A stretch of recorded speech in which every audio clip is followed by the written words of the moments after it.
India versus New Zealand all important ఫైనల్కి వచ్చేసాం. Key matchups ఏంటి, టీమిండియా ప్లేయింగ్ 11 ఎలా ఉండాలి, ఇండియా ఏ గేమ్ ప్లాన్తో వెళ్ళాలి, అవన్నీ కూడా డిస్కస్ చేస్తాయి ఈ వీడియోలో.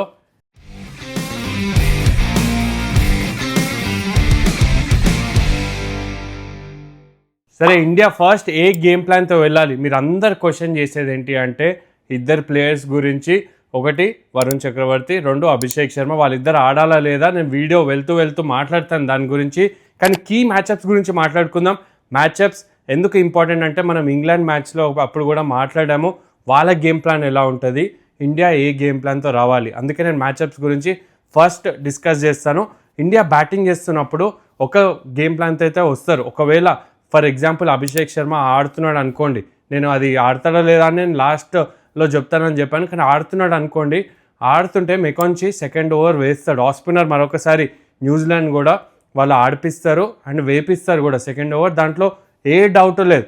మరి ఆఫ్ స్పిన్నర్ని అభిషేక్ శర్మ ఏం చేయాలి? First thing has to do is off side వైపు ఆడాలి. మీరు ఎప్పుడైతే అభిషేక్ శర్మ రన్స్ చూసుకుంటే wagon wheel versus off side చూసుకుంటే 70% of his runs off side వైపు ఉంటుంది. లాస్ట్ మ్యాచ్లో కూడా ఏం చేశాడు, తను లెగ్ సైడ్ వైపు కొట్టడానికి వెళ్ళి అవుట్ అయ్యాడు. కొట్టిన 2 4 కూడా ఆఫ్ సైడ్ వైపు కొట్టాడు. సో గేమ్ ప్లాన్, ఒకవేళ అటాకింగ్ మైండ్ సెట్లో అభిషేక్ శర్మ ఆడాలి అనుకుంటే ఆఫ్ సైడ్ వైపు ఆ ఓవర్ కవర్ షాట్ కానీ లేకపోతే జరిగి లాంగ్ ఆఫ్ పై నుంచి కానీ ఆడితే బెటర్గా ఉంటుంది. లెగ్ సైడ్ వైపు సింగిల్స్ కోసం ఆడచ్చు. సంజు శాంసన్ స్ట్రైక్ పెట్టు, లేకపోతే ఒకవేళ కాన్ఫిడెంట్ లేకపోతే సింగిల్ తీసుకొని సంజు శాంసన్ స్ట్రైక్ పెడితే బెటర్గా ఉంటుంది. వాళ్ళ సెకండ్ గేమ్ ప్లాన్ ఏముంటుంది అంటే first over Matt Henry versus Sanju Samson. రీసెంట్గా జరిగిన సిరీస్లో కూడా మ్యాట్ హెన్రీ అవుట్ చేశాడు సంజు శాంసన్ని, స్టంప్స్ని అటాక్ చేస్తాడు. వేరే బౌలర్స్ ఏ మిస్టేక్ చేశారు, సంజు శాంసన్కి షాట్ వేశారు. జోఫ్రా ఆర్చర్ కూడా షాట్ తెచ్చి వేస్తే మిడ్ వికెట్ పైనుంచి ఒక 4 కొట్టాడు, ఫైన్ లెగ్ పైనుంచి ఒక 6 కొట్టాడు. మ్యాట్ హెన్రీ బాల్ని సీమ్ చేస్తాడు ఇనీషియల్గా. పిచ్ గురించి కూడా నేను మాట్లాడతాను రేపు, పిచ్ ఎలా బిహేవ్ చేయొచ్చు అనేది. బట్ సంజు శాంసన్కి స్టంప్ లైన్ ముందు వేసి సీమ్ చేసే ప్రయత్నం చేస్తాడు మ్యాట్ హెన్రీ. మరి స్ట్రైక్ సంజు శాంసన్ తీసుకోవాలా? ఇది ఎందుకు అంటున్నానంటే Abhishek Sharma versus Matt henry మంచి రికార్డ్ ఉంది. అభిషేక్ శర్మ ఫాస్ట్ బౌలర్ అని చాలా బాగా ఆడతాడు. మరి Abhishek Sharma first ball strike తీసుకుంటే సంజు శాంసన్ వేరే ఎండ్లో ఆఫ్ స్పిన్నర్ డీల్ చేయొచ్చు. సో అవన్నీ కూడా టాక్టికల్ చేంజెస్ చేసుకోవాల్సి వస్తుంది. ఒకవేళ సంజు శాంసన్ స్ట్రైక్ తీసుకుంటే ఫస్ట్ బాల్ ముందు పిచ్చే బాల్కి రెడీగా ఉండాలి. బహుశా అంత వెనక్కి వెళ్లకుండా ముందుకు వెళ్తే బెటర్గా ఉంటుంది against Matt Henry. That should be the game plan for Sanju Samson. ఆ ఓవర్ ఒకవేళ తీసేస్తే ఫస్ట్ ఓవర్ వికెట్ పడకుండా ఉంటే సంజు శాంసన్ ఉన్న ఫామ్కి డెఫినెట్లీ అటాక్ చేస్తాడు, దాని తర్వాత ఏ డౌట్ లేదు. అండ్ స్పిన్నర్స్ విషయానికి వస్తే న్యూజిలాండ్ వాళ్ళు మిచెల్ శాంట్నర్ని వేపి డెఫినెట్లీ వేస్తాడు 4 overs. మెకాంచి బహుశా 2 కానీ 3 కానీ ఓవర్లు వేస్తాడు. లెఫ్ట్ రైట్ కాంబినేషన్ పెట్టుకొని వెళ్తే ఇండియా బెటర్గా ఉంటుంది. ఎందుకంటే మెకాంచి లెఫ్ట్ హ్యాండర్స్కి ఎక్కువగా వేస్తాడు. తను 4 overs వేపియకుండా మీరు సంజు శాంసన్ ఉన్నాడు, దాని తర్వాత సూర్యకుమార్ యాదవ్ ఉన్నాడు, Hardik Pandya. So batting order కూడా టాప్ 3 తర్వాత ఫ్లెక్సిబుల్గా ఉండాలి. లాస్ట్ మ్యాచ్ శివం దుబే వెళ్ళడం చూసాం నంబర్ 4లో. ఈ మ్యాచ్ కూడా స్పిన్నర్స్ ఎక్కువ వేపిస్తే శివం దుబే ముందుకు రావచ్చు. కానీ న్యూజిలాండ్ ఏం చేస్తారు నేను చెప్తా వినండి. శివం దుబే నంబర్ 4 వస్తే వాళ్ళు లాకీ ఫర్గ్యూసన్ ఇంకా జిమ్మీ నీషమ్ని ఆ మిడిల్ ఓవర్స్లో వేపిస్తారు. వాళ్ళు ఓవర్స్ డెఫినెట్లీ సేవ్ చేసుకుంటారు. శివం దుబేని టార్గెట్ చేస్తారు ఆ మిడిల్ ఓవర్స్లో. లాకీ ఫర్గ్యూసన్ ఆ బౌన్సర్ కానీ కటర్ కానీ చాలా బాగా వేస్తాడు కాబట్టి. సో అది గేమ్ ప్లాన్తో వస్తారు న్యూజిలాండ్. ఆ మిడిల్ ఓవర్స్లో శివం దుబేని ఎలా అటాక్ చేయాలి విత్ ఫాస్ట్ బౌలర్, స్పిన్నర్స్ ఎక్కువ వేపియకుండా ఫాస్ట్ బౌలర్స్తో వేయించే ప్రయత్నం చేస్తారు. వాళ్ళ టీం కూడా చూస్తే అన్చేంజ్ ఉంటుంది. లాస్ట్ మ్యాచ్ ఏదైతే టీం ఆడారో అదే టీం ఆడతారు. వాళ్ళ బౌలింగ్ అటాక్ చూసుకుంటే జిమ్మీ నీషమ్ కూడా 6th బౌలర్లా ఉంటాడు, మెకొంచే ఉన్నాడు, శాంట్నర్ ఉన్నాడు, Rachin Ravindra, Matt Henry, Lockie Ferguson. This will be the bowling attack వాళ్ళది న్యూజిలాండ్ది. మరి కీ బ్యాటిల్ ఏంటి అంటే first Sanju Samson versus Matt Henry అని మాట్లాడడం, McConchie versus Abhishek Sharma and Shivam Dube versus Lockie Ferguson.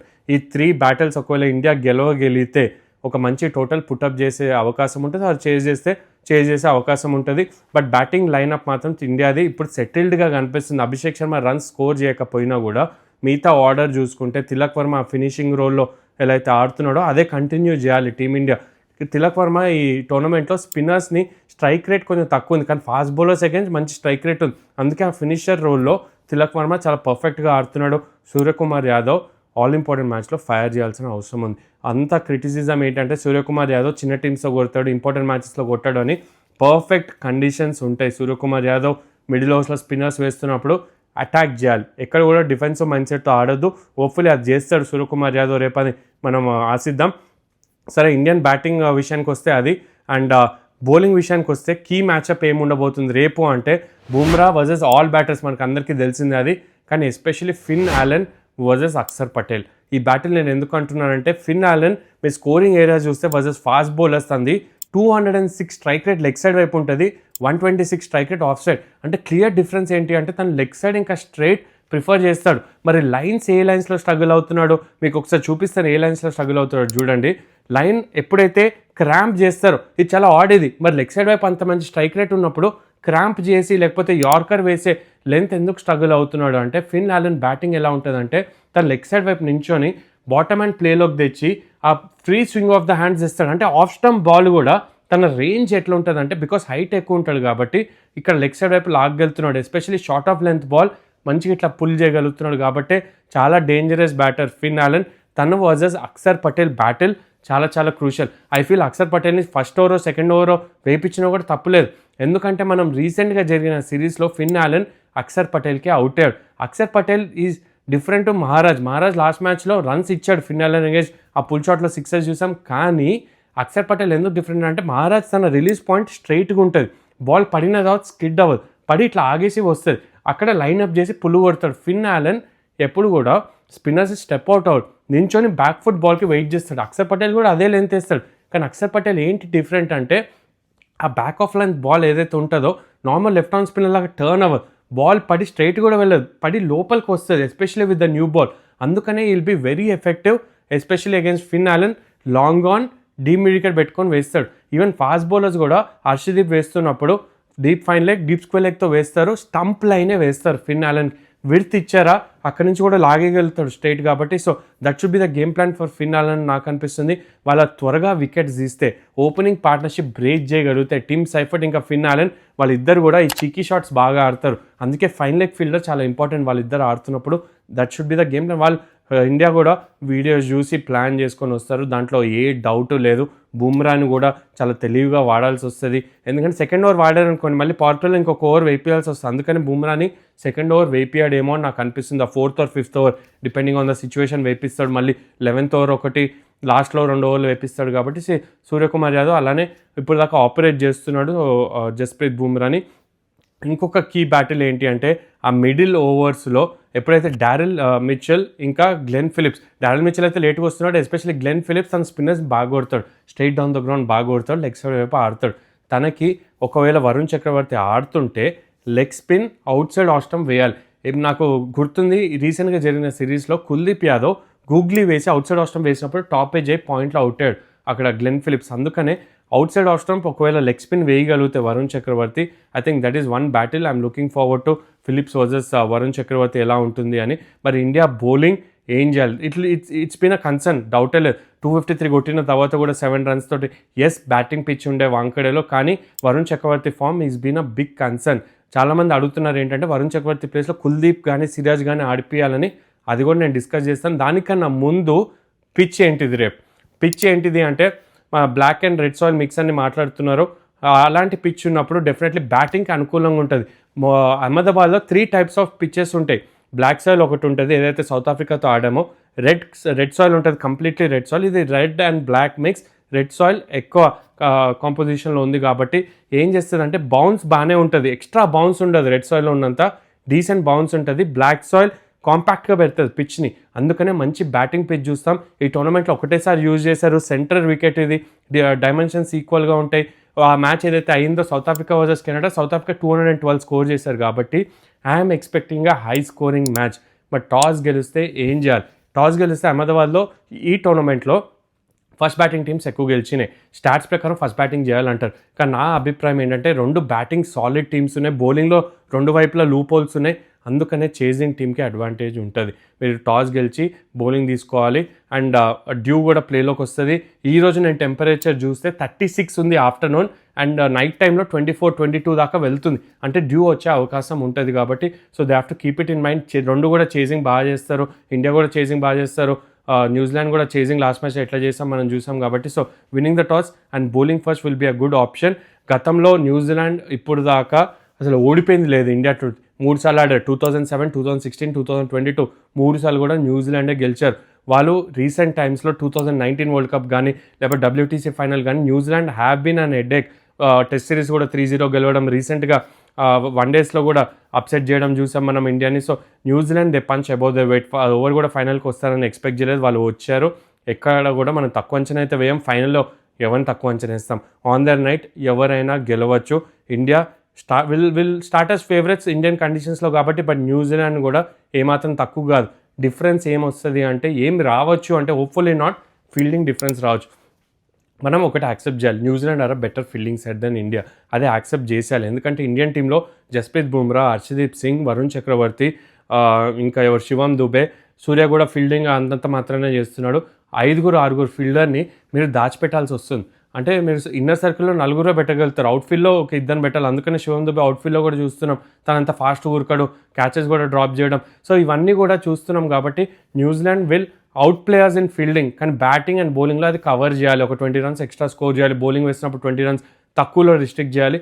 అవన్నీ కూడా మైండ్లో ఉంచుకోవాల్సిన అవసరం ఉంది. We have to accept that fielding is not our forte. Team playing 11 ఏంటి, టీంలో చేంజెస్ చేస్తారా వరల్డ్ కప్ ఫైనల్ కన్నా ముందు లేదా? అభిషేక్ శర్మని అయితే డ్రాప్ చేయరు, అది నాకైతే అనిపించట్లేదు డ్రాప్ చేయాలి. ఎందుకంటే డ్రాప్ చేస్తే ఏమవుతుందంటే, నేను ఇక్కడ అభిషేక్ శర్మని సపోర్ట్ చేయట్లేదు, టీమ్ కాంబినేషన్ గురించి నేను మాట్లాడుతున్నాను. డ్రాప్ చేసిన అభిషేక్ శర్మ ఆర్ తన ఫ్యాన్స్ ఎవరు కూడా కంప్లైంట్ చేయడానికి లేదు, నేను కూడా కంప్లైంట్ చేయను ఎందుకు డ్రాప్ చేస్తారని. డ్రాప్ చేస్తే తిలక్ వర్మని మళ్ళీ నెంబర్ 3 ఆడిపోయాల్సి వస్తుంది, ఆర్ సూర్యకుమార్ యాదవ్ నెంబర్ 3 ఆడి, శివం దుబే 4 ఆడి, తిలక్ అదే ఏదైతే ఆర్డర్ ఆడుతున్నాడో అది ఆడొచ్చు. కానీ చాలా చేంజెస్ చేయాల్సి వస్తుంది. మీరు వేరే బ్యాటర్స్ అందరు కూడా వాళ్ళ ఆర్డర్లో చాలా కంఫర్టబుల్గా ఆడుతున్నప్పుడు ఒక్క ప్లేయర్ కోసం మీరు మళ్ళీ మొత్తం ఆర్డర్ చేంజ్ చేస్తారా? రింకుని ఓపెన్ చేయడం అనేది అది క్వశ్చనే లేదు, రింకు ఎప్పుడు ఓపెన్ చేయలేదు తన లైఫ్లో కాబట్టి. సో అభిషేక్ శర్మని డ్రాప్ చేసే పరిస్థితి లేదన్నట్టు నాకు అనిపిస్తుంది, యాజ్ ఫార్ యాజ్ నా నాలెడ్జ్ ఏదైతే ఉందో. ఇంకోటి ఏంటంటే, వరుణ్ చక్రవర్తిని డ్రాప్ చేసి సిరాజ్ని కానీ కుల్దీప్ కానీ ఆడిపించచ్చా? టాక్టికలీ వరుణ్ చక్రవర్తిని ఆడిపియడం ఇట్స్ అ బిగ్ కాల్, ఆడిపియాలా లేదా అనేది. కానీ ఒకవేళ డ్రాప్ చేయాల్సి వస్తే I would play Siraj ahead of Kuldeep.